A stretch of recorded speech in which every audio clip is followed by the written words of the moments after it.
This castle has a history dating back 1,000 years and is still in use today. It has been associated with the Bowes-Lyon family and royalty since 1372. The paranormal stories told about this castle are terrifying tales that may be true. Notably, Glamis Castle was the childhood home of Queen Elizabeth II of Great Britain. Glamis is said to have a permanent chill that hangs in the air over the entire castle. One of the most mysterious and terrifying tales is that of the monster of Glamis, born in 1821. Allegedly, only 3 people living at a time know the secrets of the castle. One is the Earl, the other is the Earl's heir, learns the secret at 21 years old, and the other is the estate manager. So the half-human creature actually has a name called the Monster of Glamis. So this is not just some story somebody made up. This information has been out there for a while. He is believed to be the severely deformed firstborn son of Thomas and Charlotte Bowes-Lyon, who they hid away underground in the castle after faking his death. The Earl paid a workman who had accidentally seen something to move to Australia. Each Earl was to oversee the welfare of this creature. However, the 13th Earl refused. The secrets of the monster seem to have died with the 14th Earl. Alternative versions suggest he was actually a vampire, walled up on the grounds. Another account says he was a human-demon hybrid, born through black rituals. Earl Beardy was a 15th century nobleman who challenged the devil to a card game. He lost his soul, and his ghost has been seen and heard in the crypt on the grounds. In 1537, Lady Glamis Janet Douglas was burned at the stake for practicing witchcraft. She returns to the castle's chapel. On special occasions, the family has reserved a chair there in the chapel. No one is ever allowed to sit in that chair. A young page boy who froze to death and is mischievous haunts the Queen Mother's room. Strange noises and eerie shadows are everywhere on the haunted property. Glamis is said to be too far from the living and too close to the dead. Famous for its fairy tale style, Neuschwanstein was built in 1869 by King Ludwig II. This is the real Mothers of Darkness Castle, not Château d'Amara, which is in Belgium.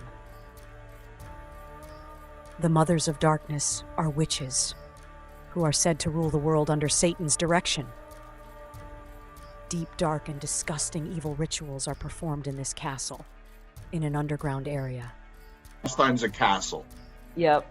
Which is currently a public tourist attraction. It is, and that's the real Mother of Darkness Castle. So that's where all the mothers and anybody who's a grand high priest or priestess or a sister of light, those would be the only individuals who would be allowed into that arena. During World War II, Nazis occupied Neuschwanstein, turning it into a storehouse for plunder. The SS wanted to destroy the castle to keep it out of Allied hands, but it never happened. The paranormal side of this includes demons that were conjured during satanic rituals. King Ludwig, who died under mysterious circumstances, still walks the castle hallways. He is lamenting the loss of his throne, his wealth, and the loss of his life at the hands of others. Soldiers wearing 17th century uniforms have been reported walking the grounds at night. Heavy footsteps can be heard echoing through the passageways. Disembodied voices, sometimes no louder than a whisper, are heard in the well-kept rooms and hallways.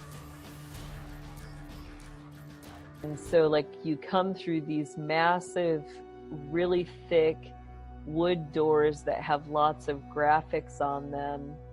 Across the arena on the other side, there's 11 thrones that are all in gold. And you have Satan's throne is in the middle there. And then on his right was where the Queen Mother would sit. And I would sit right next to her. These castles are in different countries, but all have one thing in common: witchcraft and demons. Did kings derive their power and status over the common people through evil devices? How many of these so-called elites are still practicing the family black arts today? Originally built for the Prince Bishops of Paderborn in 1603, Welwesburg in Germany became known as the Nazi occult castle when the SS took it over during World War II.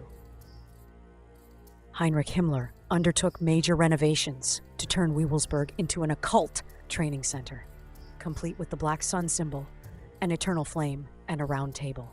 First, training SS officers and later training those who were chosen as part of the Hitler Youth. The eternal flame was to memorialize forever the SS officers who committed evil acts for their leader. Hitler, the round table, was reminiscent of King Arthur's knights. Himmler focused on German history, folklore ideology, and occult ritual training. Himmler had planned to evacuate the nearby town and flood the valley below, effectively cutting off the castle as a defensive maneuver. But it never came to be. As the Allied troops advanced in 1945, the SS tried to burn the castle to the ground, but were not successful, although a large part of Welwesburg was damaged by the fire. Hitler and Himmler envisioned a world ruled by satanic occultists, a dark version of Camelot.